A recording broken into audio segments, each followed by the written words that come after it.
Bueno, bienvenidos a esta posiblemente última edición del Caparazón Insight antes de fin de año. No lo sé porque estoy muy activa, me ha dado ahora por hacer pequeños cortitos de videoarte no profesional, obviamente, pero siempre me ha gustado mucho todo el tema de expresar cosas a través del vídeo. Es un formato muy rápido. Yo siempre digo que la expresividad emocional a veces, no sé si os ha pasado, quieres expresar algo y la poesía te hace pensar demasiado, un programa de edición gráfica te hace pensar demasiado, el dibujo a mano no es lo mío, supongo que, no, que es una buena forma de expresión emocional en ese sentido, o el teatro, que tampoco es lo mismo, con lo cual tampoco me sirve. Y ya os digo, lo que siempre he pensado que era muy útil es el vídeo, precisamente te permite de una forma muy rápida captar ideas muy potentes y con ese añadido de realidad que les da todavía más, pues, más potencia, ¿no?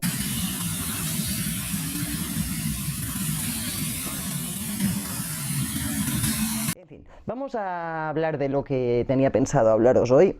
Y no es ni más ni menos que, o ha surgido ni más ni menos que de unas cuantas polémicas que he visto aparecer en la red en los últimos tiempos, sobre todo en revistas de sociología. Es muy divertido porque siempre, bueno, todo esto empezó un poco, o la idea de este vídeo, empieza un poco cuando empiezo a leer artículos del estilo de que las redes sociales segregan a la gente, que los colectivos, digamos, tradicionalmente discriminados también lo están, también se autodiscriminan en redes de alguna forma, auto y hetero, ya no está tan claro eso, ya me entendéis. Pero eso, pues eso, que por culpa de las redes de alguna forma la gente se segrega más. Otro estudio que decía que solo somos felices en Facebook cuando participamos, cosa que pues ya me parece bastante obvia, pero que además nos indica otra vez lo mismo, y es que ¿por qué narices seguimos empeñándonos en no considerar Facebook como algo que ya conocíamos, como una plaza del pueblo, como el nuevo espacio público? Al final no es que nos segreguemos más en Facebook, sino que, como todo espacio público, refleja la discriminación, refleja los prejuicios y reflejan microcírculos de discriminación, como en la plaza del pueblo tradicional. ¿O es que todos compartían los mismos espacios en los espacios públicos tradicionales? Había quien no tenía permitida la entrada a la iglesia, por ejemplo. Pasa un poco aquí lo mismo. En toda red social hay grupos y cada uno de esos grupos o comunidades tiende a regirse por una serie de normas, entre otras, de menos interacción con los de otros grupos. En algunos grupos, no en todos, afortunadamente. Hay grupos más abiertos y más cerrados. En fin, un poco la idea está del postdigitalismo, de que dejemos ya de considerar que Facebook o que las redes sociales y la realidad son cosas distintas. Al final, cuando hablamos de redes sociales, no me canso de repetirlo, hablamos de nuevos espacios públicos que de alguna forma matizan y aumentan la sociabilidad humana, pero que se rigen por reglas no demasiado distintas o solo en algunos matices distintas, pero que al final pues responden a esta necesidad de interacción, de sociabilidad humanas. En fin, a partir de esta idea, ya os digo, bueno, pues no me sorprende que precisamente la Facebook Research Academy, un poco como réplica a una movida que ha habido esta semana también de un ex trabajador de Facebook, o la semana anterior, de un ex trabajador de Facebook que decía que Facebook nos estaba aislando y que esgrimía otra vez aquel argumento tan manido de que las redes sociales nos aíslan, con el añadido de que era eso, un trabajador de Facebook el que lo decía. Pues ya os digo, la réplica de Facebook, de la Facebook Research Academy, ha sido un estudio que precisamente dice que participar en Facebook nos hace más felices. Cuidado, el estudio dice que sí que se comprueba, o sí que hay evidencias de que mayor tiempo, pasar mucho tiempo en redes sociales observando lo que hacen los demás, en plan voyeur, en plan eso, viendo, no participando, puede ser un signo de depresión, o puede estar mostrando o características depresivas, de aislamiento social, de ansiedad, etcétera, subyacentes, pero no cuando participamos. En cuanto a la participación, siempre comento un estudio en el que me recuerda un poco la misma idea del postdigitalismo, de que no hay que aplicar normas tan distintas al mundo offline y al mundo online. Recuerdo siempre un estudio que era muy curioso porque trataba de de demostrar cómo no nos enteramos demasiado de qué cosas nos hacen felices, y precisamente en el sentido de la participación. El estudio consistía en, a este gato mío le gusta participar, ciertamente. El estudio consistía en comprobar objetiva y subjetivamente cuáles de las cosas siguientes, pues estar debajo de un árbol, estar con la familia, tumbado en el sillón, irse a la playa, participar en cualquier grupo social, etcétera, nos hacían más o menos felices. El estudio, ya os digo, consistía en preguntar a la gente de forma subjetiva, mediante un cuestionario, en qué situaciones se sentían más felices. Aparecen una serie de datos y se comprueban o se contrastan con la misma pregunta, pero a nivel más objetivo. Lo que hacen es, en los periodos vacacionales del mismo grupo, preguntarles durante distintos momentos, pues cada ciertas horas les envían un par de SMS. En uno les preguntan, ¿qué estás haciendo? Y en el otro les preguntan, valora, o les indican que deben valorar el grado de felicidad percibida en ese momento, pues del 1 al 5 o en la puntuación que sea. El estudio es curiosísimo. Pensamos que seremos más felices debajo de una palmera o en la playa o tirados en el sofá, y no es cierto. Objetivamente nos informamos más felices en el momento en el que lo estamos viviendo cuando participamos. Así que no me sorprende el estudio. La participación siempre ha sido una de las claves de la felicidad del ser humano desde que vive en grupos.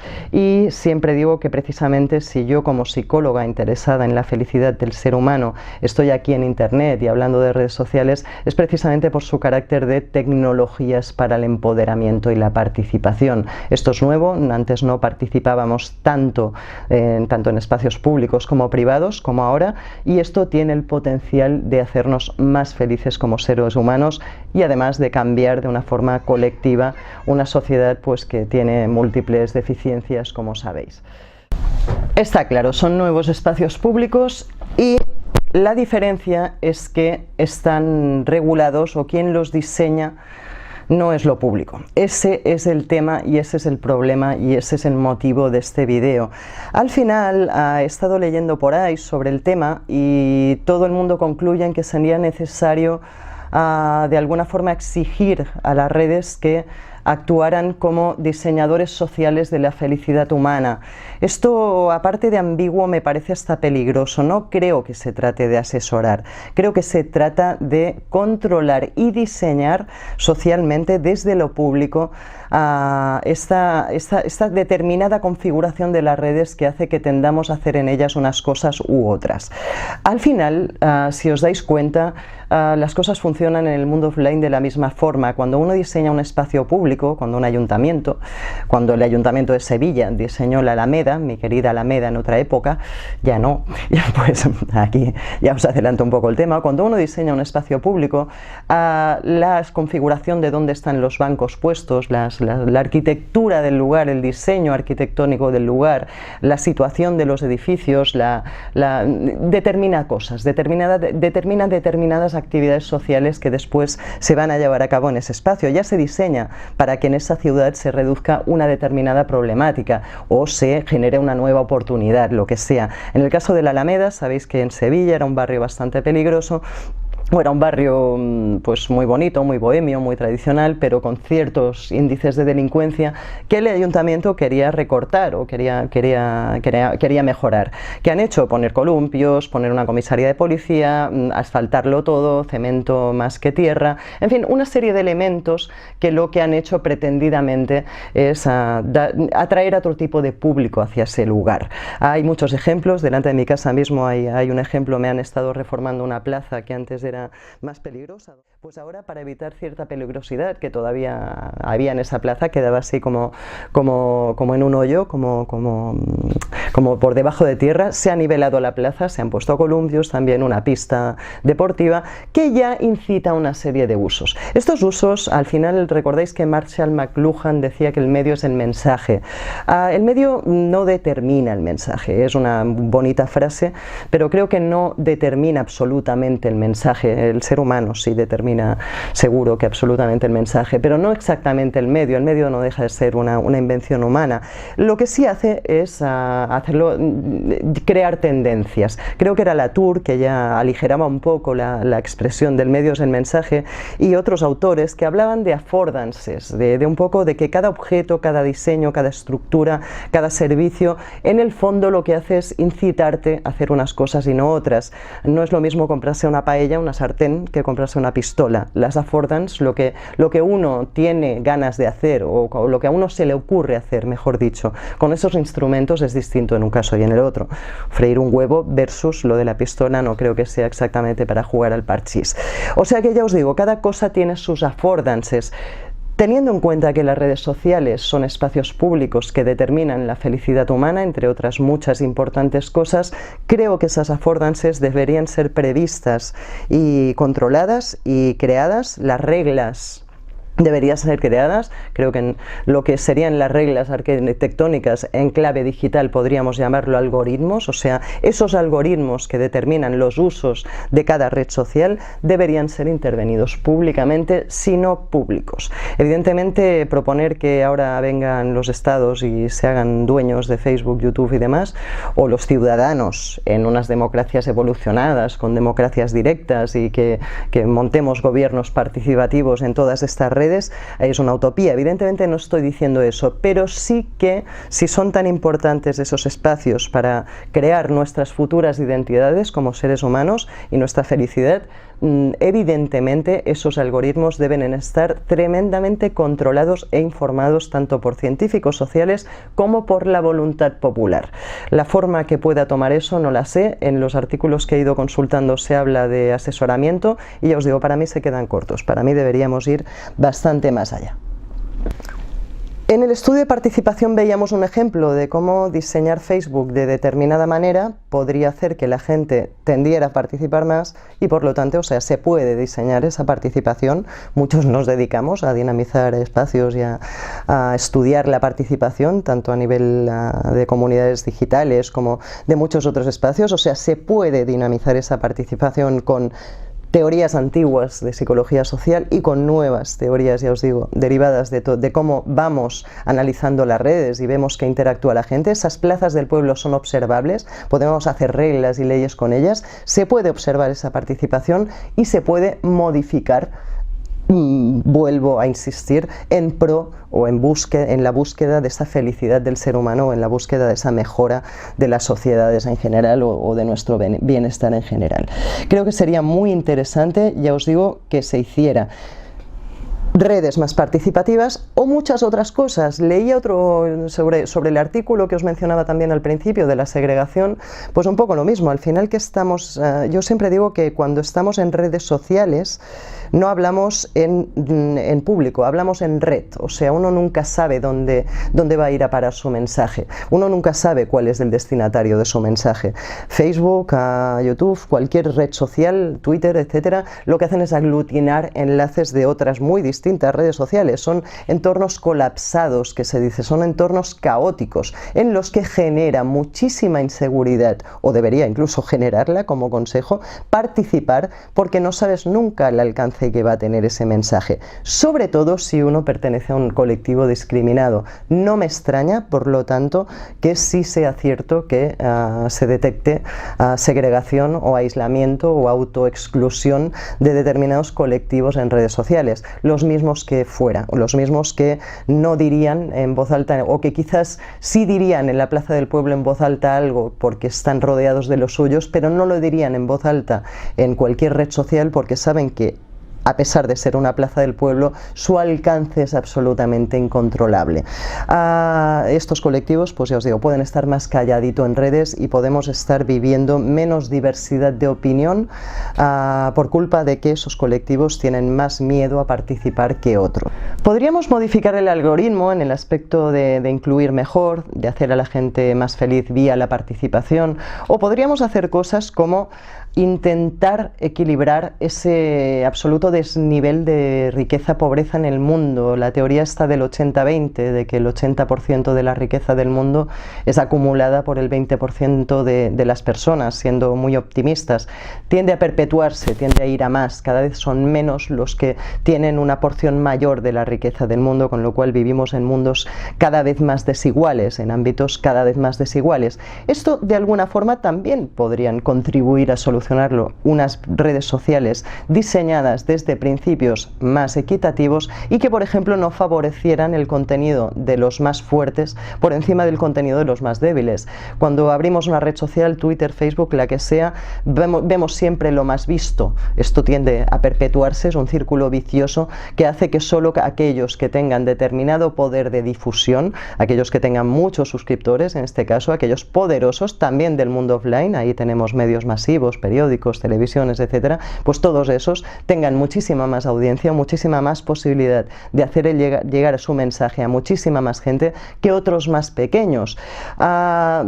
Esto podríamos modificarlo si estos news feeds, lo que vamos leyendo cuando entramos en cada red social, se modelase pro equitativamente y no pro esta desigualdad que sigue perpetuando. Y es otro ejemplo de cómo las políticas sociales aplicadas a los algoritmos de las redes sociales podrían hacer un mundo mejor.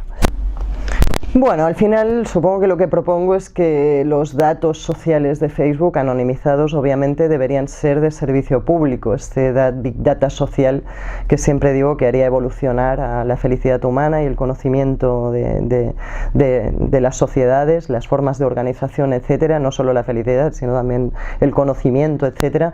Podríamos saber cómo colaboramos mejor, muchísimas cosas para crear mejores productos de contenido también, ya os digo, podríamos hacer cosas fantásticas si tuviéramos a disposición pública todos esos datos sociales. Creo que es una cuestión de futuro de las redes y que algún día quizás mis nietos lleguen a ver, pero que no veremos próximamente. Si esto fuera así, y si las normas sociales no fueran tan absurdas, quizás en ese capítulo de Black Mirror, de Caída en Picado, que no os quiero spoilear, pero que estoy spoileando un poco, ya no puedo evitarlo, no acabaríamos en el desastre, sino que acabaríamos en la felicidad. Si habéis visto el capítulo, hace un reflejo, hace como una parodia del mundo de las redes sociales, presentando a un personaje al que le va fatal, cada vez peor, conforme peores puntuaciones tienen redes sociales. Esto no deja de ser como en la vida misma, conforme vivimos en sociedades organizadas, y comportarse de determinada forma con nuestros iguales no tiene por qué ser malo, pero sí es o ha sido la base de muchas discriminaciones, de muchos prejuicios, etcétera, históricamente. Al final, las tonterías por las que el personaje acaba mal en Black Mirror, volvemos a lo del principio, no son debidas a lo digital, son debidas a lo mal montado que está el mundo, a que pues si uno tiene una puntuación y otro otra, no se hablan, la desigualdad se la inventan las redes sociales, o es que cuando uno era aristócrata y otro era vasallo se hablaban. O sea, realmente todo este tipo el hecho de que nuestra relación con otros dependa del estatus que tengan, no lo inventan las redes sociales, como puede insinuarse en una primera interpretación de Black Mirror, ya os digo. O sea, en el fondo Black Mirror no está inventando nada tampoco. Ya os digo, la gracia de Black Mirror es precisamente esa, que al final habla de seres humanos y de humanidad y hace una crítica social muchísimo más profunda que la que puede desprenderse solo si vemos la parte tecnológica. Bueno, no me enrollo más, pero ya os decía, quizás podríamos llegar a un mundo en el que esas puntuaciones dependieran de lo creativo que uno es, de lo que uno ayuda a los demás, de lo que uno entiende a los demás, de cosas buenas y no de cosas malas. Es la norma el problema, no es el lugar en el que nos valoren en cuanto o en relación a la norma. En fin, os recomiendo ver el capítulo. A mí el capítulo me recordaba, o poco después de ver el capítulo, leía una noticia o escuchaba una noticia acerca de que China también estaba imponiendo un sistema de ingeniería social en el que uno puede acceder a determinadas hipotecas, beneficios, etcétera, según las puntuaciones que tenga, más altas o más bajas.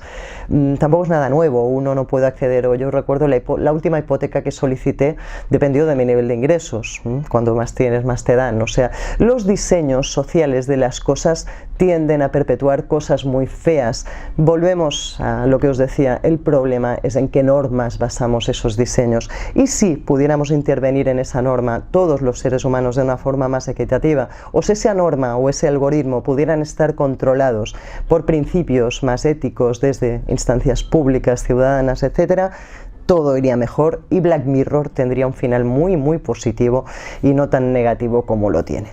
En fin, ya me habéis entendido. Muchísimas gracias por seguirme, buenas vacaciones si las estáis teniendo estas navidades, ya veis que aquí os he intentado poner un motivo navideño, por ahí tenemos otro. Espero que el gato no se haya escuchado mucho, es bastante desesperante el tema del gato para esto del Caparazón Inside, pero bueno, es parte de la marca de la casa. Y nada, voy a escribir un posteo, ya os he estado comentando sobre esta temática, próximamente en el blog del Caparazón, os dejo aquí el enlace al blog, y allí os espero, o aquí, para comentar, ampliar o discutir lo que queráis acerca de esta nueva idea que se me ha ocurrido a mí leyendo todo lo que se publica últimamente. Un abrazo muy fuerte, Insiders.